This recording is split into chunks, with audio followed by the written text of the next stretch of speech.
John Adams was the second President of the United States, and the first to lose when standing for re-election, causing him to leave office an embittered man. Adams left Washington before dawn on the morning of March 4, 1801, refusing to attend the inauguration of his successor Thomas Jefferson. For most of his life Adams maintained an extensive correspondence with many contemporaries, but for the first 4 years following his presidency, he remained reclusive on his small farm which he called Peacefield, within the town of Quincy, Massachusetts. His legacy as president is little known today. He is mostly remembered for his contributions to independence in 1776. But Adams left another legacy, one which contributed to the growth of the nation, its financial and physical security, and to the recording of its history. The descendants of John Adams included another President of the United States, John Quincy Adams. The noted diplomat and historian Charles Francis Adams Sr. was the former president's grandson, and the United States Minister to the United Kingdom during the critical days of the American Civil War. Other descendants of the second president served in Congress, on the bench and on diplomatic missions representing the United States. Descendants of John Adams and his beloved Abigail have long and honorably served America. Here are 10 members of America's first political dynasty, the Adams family. Number 10. John Adams. John Adams was an enigmatic individual in many ways. He rose to prominence in pre-Revolutionary War Boston through his writings and speeches opposing the Stamp Act, which he declared invalid as a law since it was imposed on the colonies, without their being able to present their arguments against it in Parliament. His published articles were under a pen name, Humphrey Plowjogger, and were reprinted in London periodicals. But despite the subterfuge, his authorship was well known. Yet when soldiers of His Majesty's Army were tried for murder following the Boston Massacre in 1770, it was John Adams who provided them a defense and won an acquittal. Despite Adams' respect for the letter of the law and the rights of citizens, he fully supported the illegal destruction of private property, which occurred during the Boston Tea Party, calling it indispensably necessary. He was one of the first members of the Continental Congress to call for full independence from England, and he lobbied hard for its passage. Later in the Revolution he helped negotiate the alliance with France, and financial support for the Americans from the Dutch. His treatise Thoughts on Government was one of the earliest written works, which defined a bicameral legislature, a separate judiciary and an executive, each containing checks upon the others. During his presidency Adams signed into law a series of legislation passed by Congress, which came to be known as the Alien and Sedition Acts, which limited free speech, gave the president the power to deport any non-citizen, which he deemed dangerous, without resort to a court hearing, and made it more difficult for immigrants to obtain citizenship. The acts were used to prosecute several newspapers, which had been critical of the president and his party, the Federalists, and at least one congressman, Matthew Lyon of Vermont, who was sentenced to 4 months in jail. Lyon ran for re-election while in jail, and retained his seat.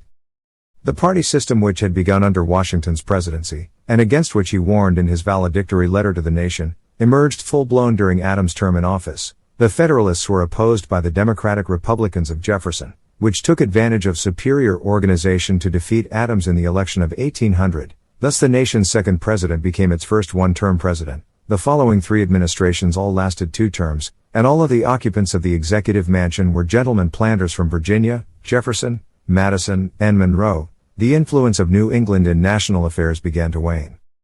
John Adams passed on to his sons a sense of national duty, and a respect for the law. He also passed along a problem with alcohol which ran through his descendants. Adams himself habitually started every day with a glass of hard New England cider, yet in a hard drinking age he was almost abstemious. His sons were less fortunate, and the 2 constants in his descendants for several generations were the study of law, and the pitfalls of heavy drinking exhibited by males of the Adams line. Nonetheless, the contributions of John Adams, and his descendants to American culture and law make the Adams family one of the most extraordinary in American history.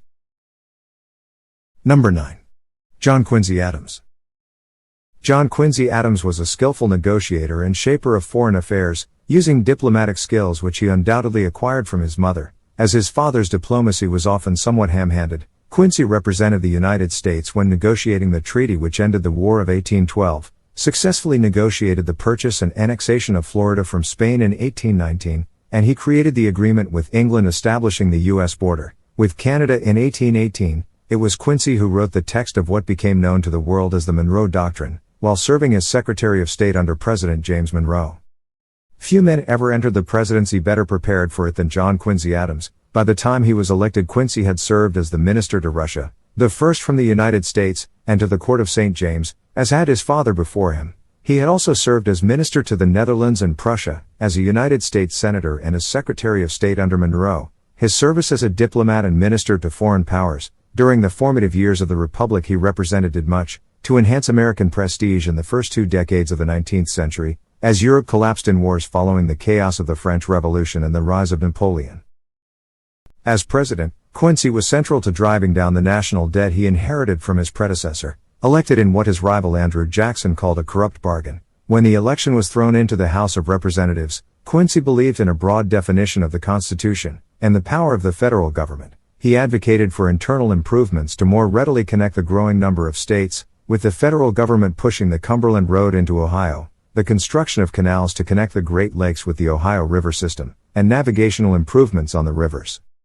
Quincy's presidency was limited to a single term, and many of the improvements he sought went unrealized due to rising partisanship in Congress. An opponent of party politics, Quincy changed political party affiliations many times throughout his career. During his presidency, tariffs imposed by Congress led to the British banning American trade with any of their colonies other than Canada, and imposed tariffs on trade there, leading to a downturn in the American economy which became instrumental in his defeat when he ran for re-election, losing to the populist Andrew Jackson. After leaving the presidency, Quincy returned to public service rather than retire to his farm. In 1830, 2 years after losing the presidency, Quincy returned to the House of Representatives as a congressman from Massachusetts. Only one other former president served in Congress following his presidency, Andrew Johnson, who served in the Senate. John Quincy Adams was elected to 9 consecutive terms in Congress, continuing to serve from 1831 to 1848, when he suffered a cerebral hemorrhage on the floor of the House on February 21. He died 2 days later, when Congress appointed a committee to plan his funeral. Freshman Congressman Abraham Lincoln was assigned to serve on it, planning the funeral for a man who began his service to his country during the administration of George Washington. Number 8. Charles Francis Adams Sr.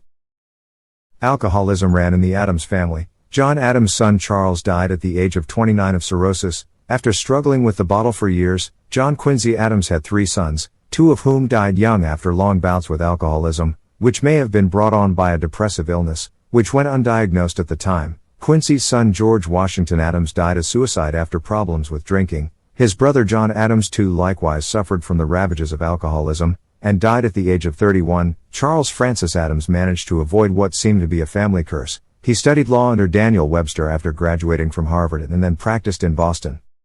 Charles entered politics in 1840, serving in the Massachusetts Assembly as a representative, and later in the state Senate. He purchased a newspaper in 1846, the Boston Whig, and had an unsuccessful run for vice president in 1848, running on a ticket with former President Martin Van Buren for the Free Soil Party. It was elsewhere in the 1840s that Charles found his true calling, that of an historical editor. He gathered and edited the letters of his grandmother, Abigail Adams, into a successful volume, and then took up a project which had been abandoned by his father, that of editing the papers and correspondence of John Adams.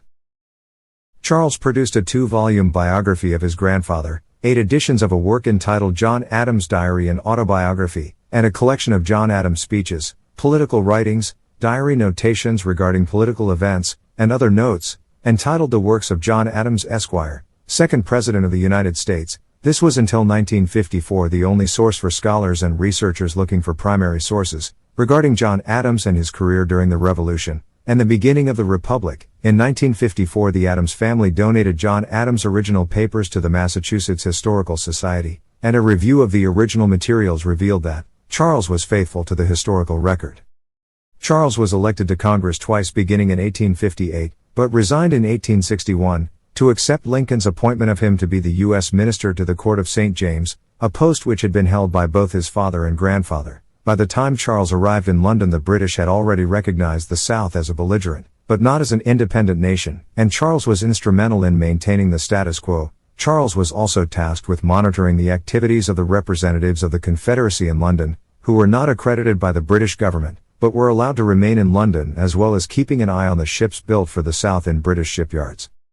Charles was offered the office of president of Harvard University when he returned to the United States, but declined it in favor of building the first presidential library in the nation, dedicated to his father in 1870. The library remains in operation in the 21st century, located at the Adams National Historical Park in Quincy, Massachusetts. In the 1870s, Adams became one of the most important contributors to the concept of resolving international disputes through the process of arbitration, and demonstrated its effectiveness in resolving the Alabama affair, over restitution of damages by the British-built Confederate commerce raider. Charles Adams died in 1886, survived by 4 sons. Number 7. Charles Francis Adams, Jr. Charles Adams was born in Boston in 1835, the great-grandson of John Adams and grandson of John Quincy. In the style of the already prominent political family, Charles was educated in Boston and graduated from Harvard in 1856. When the Civil War broke out in 1861, Charles joined the 1st Massachusetts Cavalry in Boston, accepting a commission as a first lieutenant, the first member of the Adams line to enter into military service. The following year he was promoted to captain. The regiment saw action during the 1862 Maryland campaign. Following Robert Lee's first invasion of the North, Charles fought at the Battle of South Mountain and the ensuing Battle of Antietam, which remains the bloodiest single day of combat in American history. In 1863 the regiment again saw action during the Gettysburg Campaign, and the company which was under Charles's command was engaged in the Battle of Aldie. At that battle, which was part of the screening actions by the Confederate cavalry as Lee's army advanced northward through Virginia, the 1st Massachusetts was virtually destroyed as a combat regiment, losing 198 of the 294 men deployed. In 1864 Adams was commissioned as a lieutenant colonel of the 5th Massachusetts Cavalry, a unit of colored troops led by white officers. In the spring of 1865 Charles was promoted to full colonel, and command of the regiment, which he led for the rest of the war. Entering Richmond in 1865 after Lee abandoned his works there, and retreated to Appomattox Courthouse, Charles resigned his commission, and returned to Boston in the summer of 1865. He was promoted to an honorary position of Brigadier General of United States Volunteers in 1866, as reward for what President Andrew Johnson called distinguished gallantry and efficiency. In Boston Charles was appointed to the Massachusetts Railroad Commission. This was the start of a career in the railroad industry which boomed in the United States. In the aftermath of the American Civil War, Charles created regulations which protected the railroads and their investors, helping them to increase their size and profits, often to the detriment of their customers. In 1884 the U.S. government, wary of the graft and profiteering of the Union Pacific Railroad, engineered a deal by which the railroad was compelled to install Charles as its president. Charles encountered difficulties with the labor and trade unions and by 1890 he resigned. Charles Francis Adams Jr. was a longtime advocate for education. As president of the Union Pacific he established libraries in or near company facilities, and stops for the betterment of its workers and their families. He also served in the Massachusetts Parks Commission, leading to the creation of several of the parks which exist today. He published several works on railroads, including an essay which revealed how railroads manipulated the rates they charged through collusion, at the expense of the consumer. His autobiography was published in 1916, the year following his death in Quincy, Massachusetts. He was buried in Quincy. Number 6. George Caspar Adams.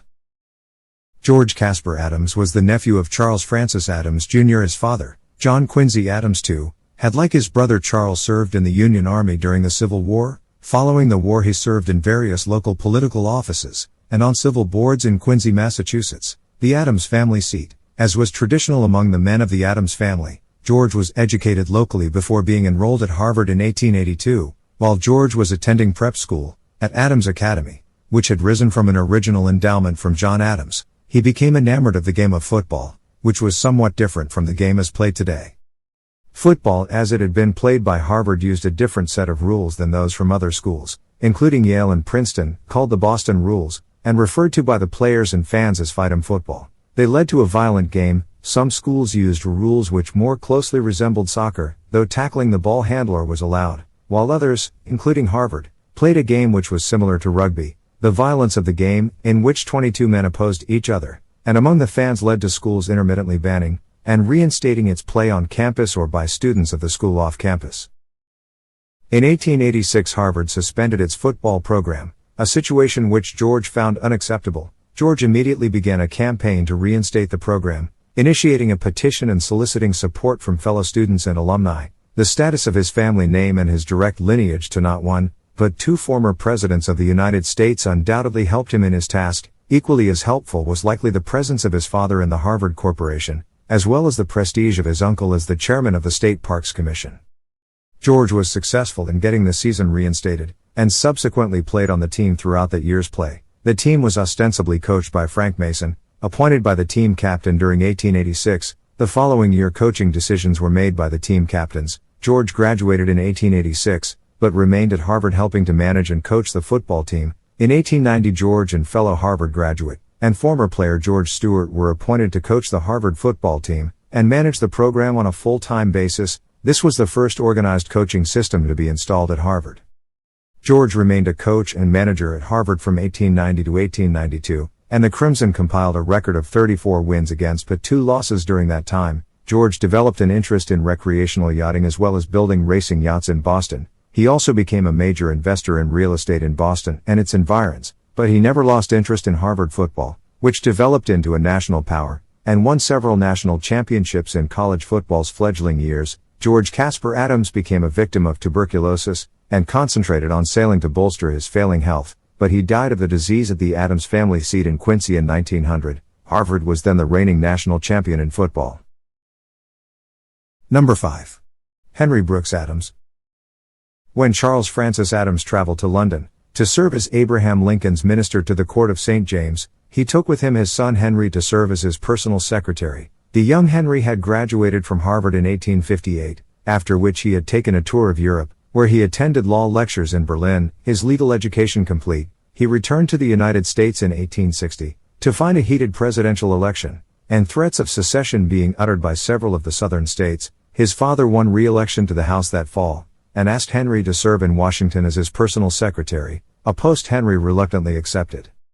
When Henry and his father arrived in London, decades earlier, John Quincy Adams had accompanied his father in a similar role. They were immediately busy monitoring the activities of Confederate sympathizers and spies. Henry also took on the role of being an anonymous correspondent to the New York Times, through which he urged Americans to be calm regarding Britain's activities during the war. Henry was befriended by noted British political and business leaders, as well as introduced into British high society, and became, like his great-grandfather, somewhat of an Anglophile. He remained in Great Britain until 1868. Henry returned to the United States and residence in Washington, D.C., determined to become a journalist and historian. Henry witnessed firsthand the corruption and backroom dealing which was prevalent in Washington during Reconstruction, and later wrote of Confederate General Robert Lee, "I think Lee should have been hanged. It's always the good men who do the most harm in the world." Although Henry was intent on exposing the corruption, in which the journalists of the day often took part, he was offered the position of professor of medieval history at Harvard. He is credited with initiating seminars in the teaching of history while there. In 1877 Henry returned to Washington and worked as a journalist and historian. While living there, over the course of 1889 to 1891 and in 9 volumes, he produced the History of the United States of America, providing a detailed analysis and history of the administrations of Thomas Jefferson and James Madison, as well as the growth of the nation. Henry also wrote a highly successful and popular novel, Democracy, though it was published anonymously, and second less successful novel under a pen name. His home on Lafayette Square became a center of the social life of the capital. In 1907 Henry published The Education of Henry Adams, in a private edition which was made publicly available. After his death in 1912, it won the Pulitzer Prize in 1919, and was labeled the best nonfiction book of the 20th century by Modern Library in 1998. Throughout his life Adams was touched by torments, including the suffering of others of his family through depression and alcoholism. In 1885 his wife Clover committed suicide. Whether Adams's alleged dalliances with other women was a contributing factor is debated. He never mentioned the topic in his later works. Number 4. Charles Francis Adams III. Another son of John Quincy Adams II, Charles Francis Adams III was born in Quincy, Massachusetts in 1866. Like many of the Adams family, Charles was educated at Harvard, where he graduated with honors in 1888, later taking his law degree from Harvard Law School in 1892. The following year he was admitted to the bar, and began practicing law in Boston. While keeping an eye out for other business opportunities, he also honored the family tradition of political activity, elected to office as the mayor of Quincy in 1896, holding office until 1897. He also served with the Massachusetts Historical Society. While holding office as president of the Massachusetts Historical Society in 1903, the dilapidated condition of USS Constitution, one of the original 6 frigates of the United States Navy, was brought to his attention. Congress had authorized restoration of the ship in 1900, using funds to be privately raised. When the funding drives were unsuccessful, Charles lobbied Congress to restore the ship to active duty. The Secretary of the Navy announced plans to take the venerable ship out to sea and sink it as target practice. A storm of public protest over such an ignominious fate for Old Ironsides forced the Navy to back down. Charles' eye for business opportunities, and the prestige of the Adams name led him to serving on the corporate boards of more than 40 companies. During the first 2 decades of the 20th century, including some of the largest in the nation, Charles was an officer of numerous banks in Boston and New York, and several railroads, including the New York, New Haven, and Hartford. He was also an officer of the Harvard Corporation, as were several of his uncles and cousins at one time or another. From 1929 until 1933 he served the Hoover administration as Secretary of the Navy, a role which led him to help negotiate the London Naval Treaty in 1930. Besides being an expert in naval affairs, Charles was an accomplished sailor himself, and skippered the America's Cup yacht Resolute to a successful defense of its title in 1920. After his retirement from business and political life he won the 3 top yachting races of the time, the King's Cup, the Astor Cup and the Puritan Cup, during the same sailing season in 1939, making him one of the most widely respected racing yachtsmen in the world. He used his notoriety as a successful sailor to lobby for further restoration of USS Constitution, which underwent a full restoration and conversion to a museum ship in 1925. By negotiating parity with the British fleet at the meetings which led to the London Naval Treaty, Charles ensured that the United States Navy entered the Second World War with a 2-ocean fleet, which was essential to the eventual Allied victory. As Secretary of the Navy he also oversaw the expansion of naval aviation and the submarine fleet, both key to the American strategy in the Pacific during World War II. Charles Francis Adams III died in 1954, and was buried in Quincy's Mount Wollaston Cemetery, the final resting place of many of his family. USS Charles Adams was named for him by the U.S. Navy in 1960. Number 3. Roger Adams. Roger Adams was descended from John Adams' grandfather, though not on a direct line through the second president. Born in South Boston, he attended the Boston Latin School and the Cambridge Latin High School before entering Harvard in 1905, where he majored in chemistry. He eventually obtained a Ph.D. in chemistry in 1912. After studying for a time in Europe, in the Berlin of the Kaiser, he returned to Harvard and a job as a research assistant, before becoming a professor of organic chemistry at both Harvard and Radcliffe. He constructed the first organic chemistry laboratory at Harvard, and by 1915 was conducting his own research program.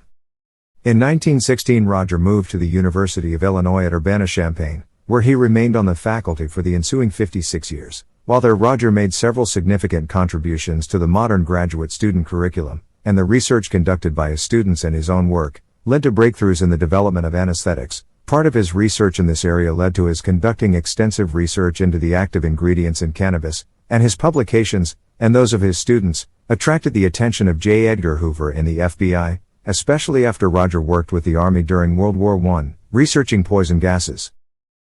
In 1940 the United States was actively recruiting scientists and researchers to support the armed services. As the U.S. slid towards active involvement in the war, Vannevar Bush tried to recruit Roger for the National Defense Research Committee he was forming. At the behest of President Roosevelt, the Army agreed to grant Roger the necessary security clearance, based on their experience with him in the First World War, but the Navy refused, based on the recommendations of the FBI, compiled by Hoover and his agents regarding Roger's activities with the controlled substance, cannabis sativa. Besides Roger's questionable investigations into marijuana, and potential use of it for anesthesia, the FBI reported that he had both communist leanings, and was a Japanese sympathizer. Hoover eventually was forced to bow to political pressure, and concede that the FBI may have had inaccurate information, due to the common nature of the surname Adams, and he was awarded a clearance to help support the war effort. During the war Roger led the effort to develop a practical means of manufacturing synthetic rubber, a critical area since the Japanese had overrun much of the world's supplies of natural rubber. Roger Adams was the recipient of numerous awards during his career, including the Nichols Medal, the Priestley Medal, the Charles Parsons Award for Public Service, and the National Medal of Science. In 1967 the state of Illinois awarded him the Order of Lincoln, the highest honor which could be awarded by the state, and he was inducted into the Lincoln Academy of Illinois. He died in Urbana, Illinois in 1971. While many descendants of the Adams family made significant contributions in politics, the military, literature, and the arts, he is the member of the family who made the most important contributions to science and chemistry. Number 2. Samuel Adams. Samuel Adams was born in Boston in 1722, and spent most of his life in the city and its environs. His family was religious, and Samuel was raised in the hope that he would enter the ministry after completing his education. While modern history often depicts him as a somewhat coarse firebrand, he was well educated, graduating from Harvard College in 1740, and completing a master's degree 3 years later. By then his interest in politics outweighed his interest in the pulpit, and he left Harvard to enter into business. John Adams was a cousin, and the two men became well acquainted with each other. Contrary to modern myth, Samuel Adams was not a brewer but a maltster. He operated for a time a family-owned business which adjoined their home, where he produced the malt which was sold to Boston's brewers, while working as a maltster, which drew from his enemies the derisive title Sam the Maltster. Samuel first became irate with British high-handedness when press gangs roamed through Boston's waterfront in the late 1740s, scooping up seamen and landsmen alike for service in His Majesty's Navy. He began a process which continued for the rest of his life, writing essays about his grievances for publication. Samuel Adams's involvement in the pre-Revolutionary War activities in Boston were largely the catalyst for the formation of the Sons of Liberty, the committees of correspondence, and the system of couriers established to communicate with the other English colonies of North America. Adams opposed each British encroachment, as he saw them on American liberty with reasoned arguments on paper and vocal calls for resistance. Following the Boston Massacre in 1770, it was Samuel Adams who asked his cousin John, and his associate James Otis to defend the soldiers charged with murder, in part to forestall the deployment of more British troops. Once the British were out of Boston and while the Revolutionary War was being fought elsewhere, Samuel argued for the government of Massachusetts to be dedicated to public virtue. He argued for the free education of children in Boston, and throughout the Commonwealth at government expense, including for girls, which was a revolutionary position in his day. He won at least in Boston, though his position remained highly controversial. Samuel at first opposed the Constitution as it was prepared by the delegates in Philadelphia, but later voted for its ratification as a member of Massachusetts' ratifying convention. Samuel Adams' only son, a veteran of the Revolutionary War, died in 1788, a blow from which he never fully recovered. He served as first lieutenant governor, and then governor of Massachusetts in the 1790s. By the final decade of his life his hand shook so badly that he could no longer write. He was already a controversial figure at the time of his death in 1803, and the passage of time has added to the controversy, largely because his outspoken nature and uncompromising stance led him to create many enemies during his career. Nonetheless, he was another member of Boston's Adams family, which did more than most to create the United States. Number 1. Abigail Smith Adams. It would be remiss in any discussion of the influence of the contributions of the Adams family to omit Abigail, the wife of John Adams and mother of John Quincy Adams. Martha Washington may have been the First Lady of the United States, but if there was a First Lady of the American Revolution it was she. Abigail first met John Adams in 1759, when he was still a country lawyer of little reputation. Not until 1764 would her mother withdraw her objections over John as her son-in-law and consent to their marriage. Although Abigail had little in the way of formal education, her many surviving letters, more than 2,000, indicate a thoughtful and well-informed mind.